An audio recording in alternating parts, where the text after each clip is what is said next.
Es la mañana del 11 de septiembre y vemos cómo los pasajeros se alistan para abordar su vuelo en un día como cualquier otro. Toman sus maletas y el personal de seguridad les da acceso sin sospechar de nada ni de nadie. Los pilotos y las azafatas sonríen y platican entre sí, ya que no tienen ni idea de que en unas horas su avión sufrirá un ataque donde no habrá ni un solo superviviente. Ahí mismo, dos pasajeros de apariencia árabe comparten miradas, como si estuvieran compartiendo un mensaje secreto. Los hombres llegan a la puerta y los guardias los revisan rápidamente con una máquina de rayos X. Les dan el visto bueno y los dejan pasar a la sala de abordaje, ya que después de todo no hay razón para desconfiar de los pasajeros. Se ven como cualquier otra persona en el avión, además de que el chequeo de seguridad no levantó ninguna alarma. Aún así, parece que algo tiene preocupados a estos muchachos, pues claramente se les nota nerviosos. El momento de abordar llega. Los primeros en hacerlo y en tomar sus asientos son los hombres árabes, quienes tienen una fuerte determinación en la mirada. El resto de pasajeros suben y acomodan sus maletas y el vuelo comienza. Una vez que están a bastantes metros de altura, uno de los pasajeros árabes se levanta al baño y ahí empieza a armar una bomba, dando inicio a su plan. El resto de hombres del terror se levantan de sus asientos y empiezan a apuñalar al personal de la tripulación usando cuchillos pequeños, los cuales en ese momento estaban permitidos en los vuelos, y controlan al resto de los pasajeros con gas lacrimógeno. La desesperación dentro de la nave se siente y el miedo invade a todos, sabiendo que posiblemente este será el final. Los hombres del terror consiguen entrar a la cabina del piloto. Los secuestradores toman el control de la cabina y desvían el avión hacia Nueva York. Además, apagan el transpondedor, haciendo que el avión desaparezca del radar comercial. Después de unos minutos de vuelo, los hombres del terror al mando del avión visualizan su objetivo, las Torres Gemelas. Mientras esta locura sucedía en el aire, en las calles de Nueva York se vivía un día perfectamente normal. Las personas hacen su vida de manera ordinaria. Algunos corren por Central Park, otros manejan hacia sus trabajos y algunos ya están en sus oficinas, ya que para este momento eran aproximadamente las 8:40 de la mañana. Todas estas cientos de miles de personas confiaban en que sería un día como cualquier otro, pero estaban muy equivocados. Después de 32 minutos de vuelo, finalmente el avión alcanza su terrible objetivo, que a partir de ese instante, el mundo jamás volvió a ser el mismo. Las personas a nivel de calle no pueden creer lo que están viendo. El edificio más emblemático de la ciudad y tal vez del país, ahora es una bola de fuego, humo y escombros que tambalea en las alturas. Las personas dentro del avión pierden la vida instantáneamente y muchísimas otras dentro del edificio también. Las que logran sobrevivir quedan extremadamente lastimadas y en un estado de peligro máximo, ya que el humo dentro del lugar impide respirar y las llamas aumentan. Las ambulancias, la policía y el cuerpo de bomberos llegan rápidamente a la escena y algunos de ellos comienzan a subir para ayudar. Sin embargo, lo que muchos no saben es que este infierno apenas está por comenzar. Los reporteros y medios de comunicación tampoco tardan en llegar y alcanzan a grabar desde varios ángulos la destrucción de los pisos del edificio. Mientras un reportero se prepara, en el cielo aparece repentinamente un segundo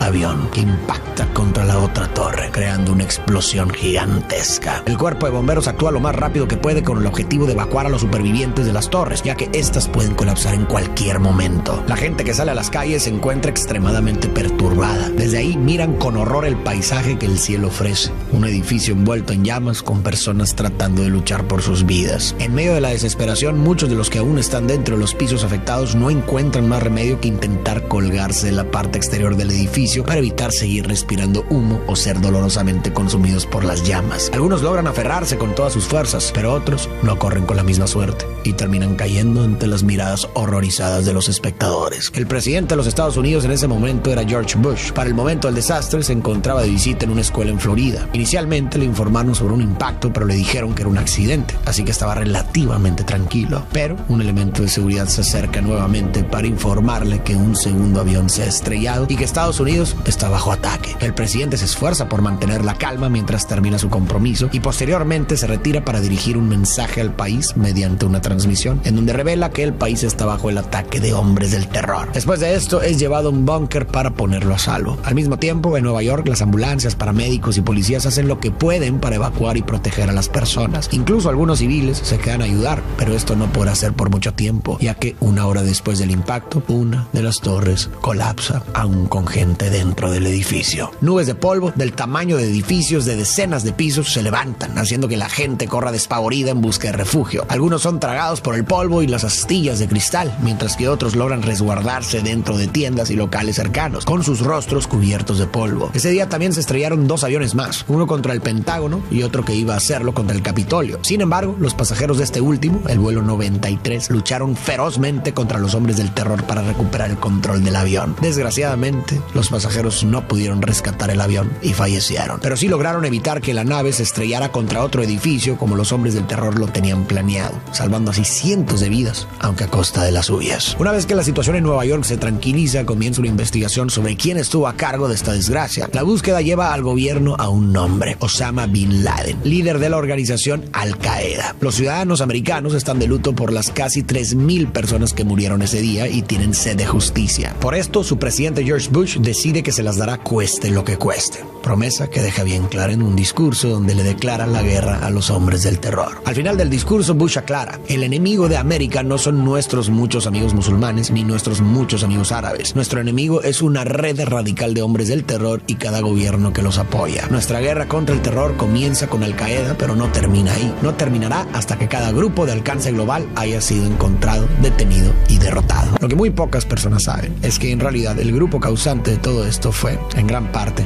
creado por el mismo gobierno de Estados Unidos. De hecho, mira, aquí hay una nota periodística donde el mismo gobierno de Estados Unidos habla bien de Bin Laden, ya que fue el mismo gobierno quien lo apoyó en primer lugar. Sé que esto puede ser bastante nuevo para algunos, pero permíteme explicarte. Existen dos versiones de la historia. Una es la que todos no sabemos, en donde Estados Unidos es la víctima perfecta. Pero la segunda es un poco más complicada. No estoy aquí para decirles qué creer, debido a que ni siquiera yo estoy seguro, pero estoy aquí para contar la otra versión de la historia, una un poco más matizada. Ahora sí, el petróleo es el motor que mueve el mundo, y Estados Unidos fue uno de los primeros países en darse cuenta de esto. El año es 1930 y una empresa petrolera de California encuentra muchísimo petróleo en Arabia Saudita, así que construye una planta en el sitio. Los trabajadores, junto con sus familias, se mudan desde Estados Unidos, creando una fuerte influencia americana en la zona, lo que no le gusta a los nativos, pero a quien sí le gusta es al rey, ya que está encantado con la riqueza que el petróleo ha traído al país, y comienzan a ser muy permisivos con Estados Unidos. Tanto es así que les dan permiso de construir una base militar cerca de la fábrica. Obviamente esto causa el descontento de muchas personas, pero como se están haciendo ricos, parece que pueden aguantar un poco más. Estados Unidos ahora tiene la fábrica, casas para las familias y una base militar en el Medio Oriente, pero toda esta infraestructura debe venir de alguna parte, ¿verdad? Resulta que la compañía de construcción que contratan para hacer muchas de estas obras le pertenece a un hombre llamado Mohammed. Este hombre tiene muchísimo dinero por su gran empresa constructora y también tiene muchísimos hijos, pero uno de ellos lleva por nombre Osama Bin Laden. El tiempo pasa y el descontento por Estados Unidos en suelo extranjero crece. Con la llegada de los 60s, una nueva amenaza para Estados Unidos llega: el comunismo. Como la Unión Soviética tiene muy buenas relaciones con Irán, Estados Unidos mueve sus hilos para derrocar al gobierno de Irán e impone un dictador que se doble a sus intereses. Además de esto, le suministra armamento a Israel para que pelee sus conflictos y aumenta más la presencia del ejército estadounidense en la zona. Para este momento, el tiempo ya pasó y ahora el padre de Osama Bin Laden y toda su familia son extremadamente ricos gracias a los negocios de la construcción. Bin ya es un adulto joven más consciente de lo que pasa a su alrededor y entiende que el que su país sea tan inestable y el que haya tanta presencia extranjera en su tierra es en parte culpa de su familia, ya que ellos construyeron las bases para que Estados Unidos viniera a invadir su hogar. Además, siente que la presencia de los americanos en Arabia Saudita es una falta de respeto, ya que es considerada como tierra santa para los musulmanes. Esta introspección lleva a Bin Laden a querer hacer algo en contra del dominio extranjero sobre Medio Oriente, a querer luchar por la libertad de su tierra. Como primer paso en su nuevo camino, se muda a Afganistán, a donde llega con mucho dinero, con equipo de construcción y, lo más importante, llega al país con una determinación de acero para luchar contra cualquier superpotencia que quiera imponerse en su hogar. Se une a la resistencia, conocidos como los muyahidines, y les ofrece sus recursos para librar la larga batalla que les espera. Su primer objetivo es la Unión Soviética, quien también tenía sus manos en estas tierras, lo que obviamente le gana muchos puntos con Estados Unidos, tanto que incluso publican en el periódico estadounidense reportes sobre cómo Osama es un guerrero anticomunista y le aplauden sus esfuerzos. Estados Unidos decide brindarle apoyo a la resistencia y a Osama en la forma de dinero, armas y entrenamiento. Así es, Bin Laden fue fondeado y entrenado por la mismísima CIA. Eventualmente la resistencia gana y la Unión Soviética retrocede, pero para Osama la batalla apenas comienza. Mientras estaba en Afganistán, creó su propia facción de muyahidines, con la que ahora regresa a Arabia Saudita. El grupo se llama Al Qaeda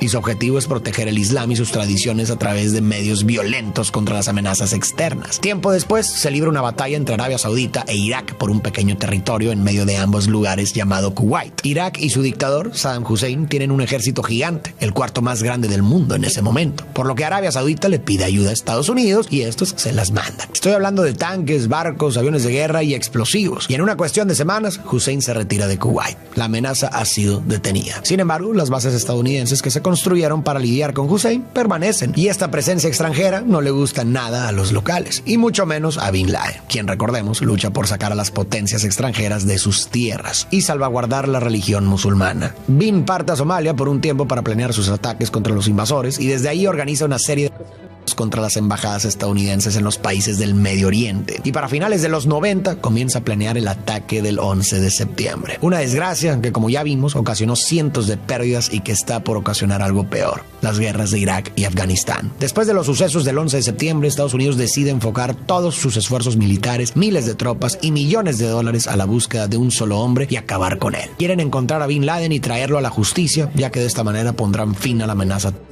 O al menos eso era lo que parecía en la superficie, porque a medida que avanza el video nos podemos dar cuenta que los intereses también eran estratégicos y económicos, justo como nos muestran estas impresionantes fotografías en donde se pueden ver a soldados estadounidenses en cuartos y contenedores llenos de lingotes de oro. Y no solo es una foto, sino que existen varias así. Obviamente esto ha llevado a muchos a pensar que en realidad todo esto fue una conspiración del mismo gobierno, y más si tomamos en cuenta de que debajo del suelo iraquí yacían algunas de las fuentes de petróleo más importantes del mundo, oro líquido esperando a ser extraído. Pero al final hablaremos de eso. Es importante recordar que el grupo extremista que hizo esto, Al Qaeda, tiene su base o su sede en Afganistán, un país completamente diferente a Irak. Está separado por miles de kilómetros y tiene otro idioma. Pero si es así, ¿cómo es que se dio este salto cuántico de querer arremeter contra un pequeño grupo, Al Qaeda, a invadir un país que no tiene nada que ver? Bueno, presta atención. Después del ataque, George Bush no tenía muy claro cómo responder a todo esto. O al menos así era hasta que llegó un hombre llamado Paul Wolfowitz, el subsecretario de Estado, conocido también como el arquitecto de la guerra de Irak. Este hombre sembró la idea de que el ataque a Estados Unidos fue un acto demasiado coordinado. La captura de 4 aviones, también ejecutada, era imposible que fuera obra de un país tan poco desarrollado como Afganistán, y mucho menos de un pequeño y desorganizado grupo como Al Qaeda. La única explicación, según él, era que el sanguinario Saddam Hussein, el dictador de Irak, estaba detrás de todo. Muchos miembros del gobierno, no solo Paul, estaban aferrados a la idea de derrocar a Saddam Hussein y traer libertad al pueblo iraquí. Hussein era un hombre despiadado y su dictadura en Irak, la cual duraría más de 2 décadas, estuvo marcada por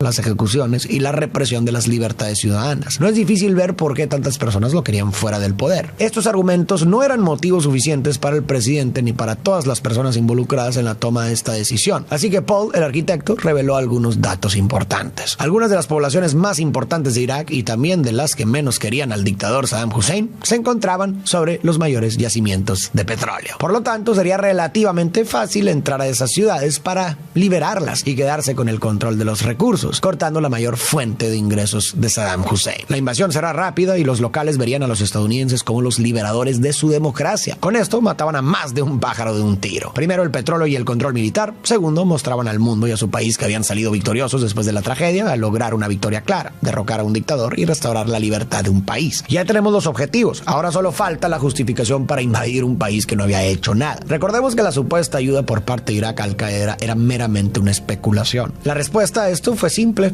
decir que había sospechas de que el dictador Saddam Hussein tenía armas de destrucción masiva que podría entregar al grupo de Al Qaeda, con las cuales podrían perpetrar un aún más brutal que el del 11 de septiembre. En realidad no había pruebas bien fundamentadas de las armas de destrucción masiva. Parecía más un invento del arquitecto Paul y de quienes lo apoyaban. Sin embargo, la idea comenzó a expandirse entre los políticos poderosos de Estados Unidos. Después de evaluar la situación, el Congreso votó y el resultado destruyó cientos de miles de vidas. El 10 de octubre de 2002, el Congreso de Estados Unidos aprobó la invasión. La misión: derrocar el régimen de Saddam Hussein bajo la justificación de que poseía armas de destrucción masiva y apoyaba actos de terror. Los bombardeos fueron atroces. Las fuerzas estadounidenses y británicas arrasaron con todo a su paso y decenas de miles de tropas y vehículos fueron desplegados en la zona. El 9 de abril de 2003 se logró el objetivo. Las fuerzas estadounidenses tomaron la capital y en un acto simbólico derribaron la estatua de Saddam Hussein en la Plaza Firdos, marcando simbólicamente la caída del régimen. El 1 de mayo de 2003, Bush declaró el fin de las principales operaciones de combate en Irak, sugiriendo que el régimen de Saddam Hussein había sido derrocado con éxito. Todo esto lo hizo a bordo de un portaaviones con un cartel de fondo que decía misión cumplida. Sin embargo, no del todo, ya que el exdictador seguía en libertad y no se conocía su paradero. Esto no fue así por mucho tiempo, ya que tan solo unos días después se le encontró. Un hombre que pasó de tener poder, mansiones y riquezas terminó siendo hallado en un hoyo en la tierra. Se entregó sin ofrecer mucha resistencia y tiempo después fue juzgado y ejecutado por crímenes crímenes de guerra. Siempre pareció que las intenciones en Irak eran dobles, pero la gente comenzó a sospechar de que algo andaba mal cuando salieron a la luz fotografías de soldados americanos en cuartos repletos de lingotes de oro. ¿Recuerdas que te dije que sería importante? Pues estas fotos fueron tomadas el día del saqueo del Banco Central de Irak, poco tiempo después de la caída del dictador. Aunque se suponía que el oro se le daría a las autoridades correspondientes, muchos de los lingotes desaparecieron, lo que llevó a la gente a pensar que se encontraban en manos de los soldados o incluso de políticos americanos. A pesar de que los lingotes perdidos nunca se encontraron, este tipo de saqueos, acompañados de las fotografías, parecen sugerir un mensaje al mundo entero, que Estados Unidos invadió Irak por el dinero. Durante esta estancia de Estados Unidos en el Medio Oriente, Al-Qaeda se debilitó y dividió, pero Bin Laden, el objetivo principal, aún seguía libre, o al menos hasta el día de la operación Lanza de Neptuno. Mientras que la guerra en Afganistán continúa, sin un fin a la vista, la CIA trabaja arduamente en suelo estadounidense para capturar a todos los miembros de Al-Qaeda que siguen en el país. Pasan horas y horas revisando las grabaciones de sus interrogaciones a miembros de Al-Qaeda, pero no se acercan a Bin Laden. Y les voy avisando, las técnicas de interrogación que la CIA utiliza se vuelven cada vez más controversiales,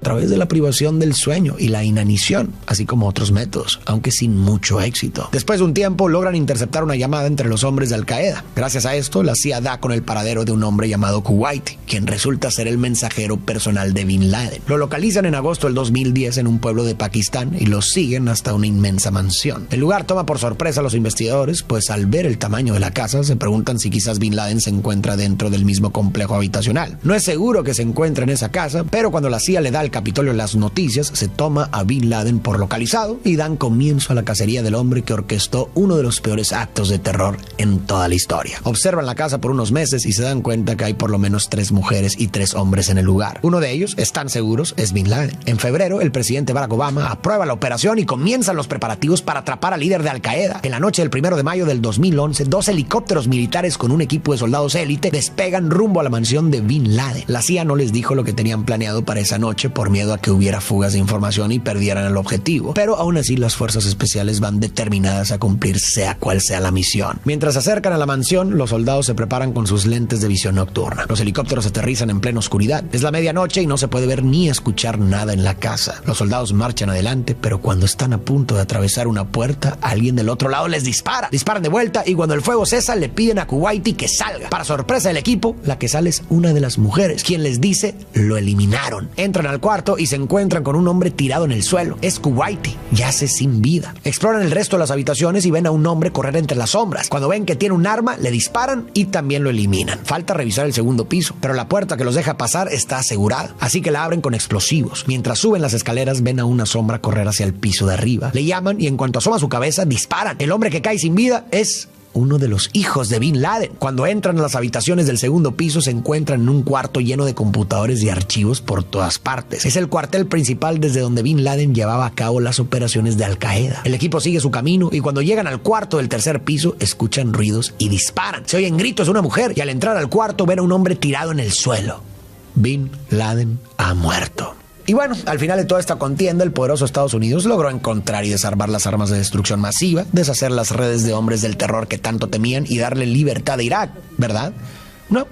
De hecho, no, jamás encontraron ni siquiera rastros de las supuestas armas de destrucción masiva. No se deshicieron las redes de hombres del terror, al contrario, estas se fragmentaron en otras más pequeñas, siendo una de las más importantes ISIS. Esta organización, ante el vacío de poder después de la muerte de Hussein, causó más conflictos e inestabilidad, especialmente en Irak. En 2021, cuando las tropas estadounidenses se retiraron de Afganistán, los talibanes recuperaron el poder, sembrando el caos y marcando el inicio de una época oscura. Lo más desgarrador de todo fueron las vidas que se perdieron y la destrucción que se causó. Fue una guerra de alrededor de 20 años en la que murieron cientos de miles de personas, tanto soldados como civiles. Se destruyeron familias y se desplazaron millones de personas a causa de la violencia generada. Te estoy hablando de gente que lo perdió todo. Ahora que tienes toda esta información, pasaremos a la pregunta del principio. La primera pieza de dominó, o sea, las torres, fue un acto planeado por el mismo gobierno de Estados Unidos para justificar una invasión. Las teorías de conspiración argumentan un par de cosas. La primera es que hasta la caída de las Torres Gemelas, ningún edificio construido con pilares de acero había sido derrumbado en su totalidad. La única forma en que estos pilares que sostienen el edificio se destruyeran por completo sería mediante la demolición controlada. Los creyentes en estas teorías proponen que el gobierno preparó las torres para que cuando los aviones se estrellaran, cayeran por completo sin dejar rastro. Otro punto que resaltan estas personas es la ineficacia con la que se manejó complicó toda la situación. Cuando el gobierno se enteró de la captura de los aviones, las instituciones de control aéreo y el comando de defensa tardaron mucho en reaccionar. Esto sin mencionar que podría ser la excusa perfecta para justificar una intervención con el objetivo de quedarse con recursos, control, territorio y petróleo.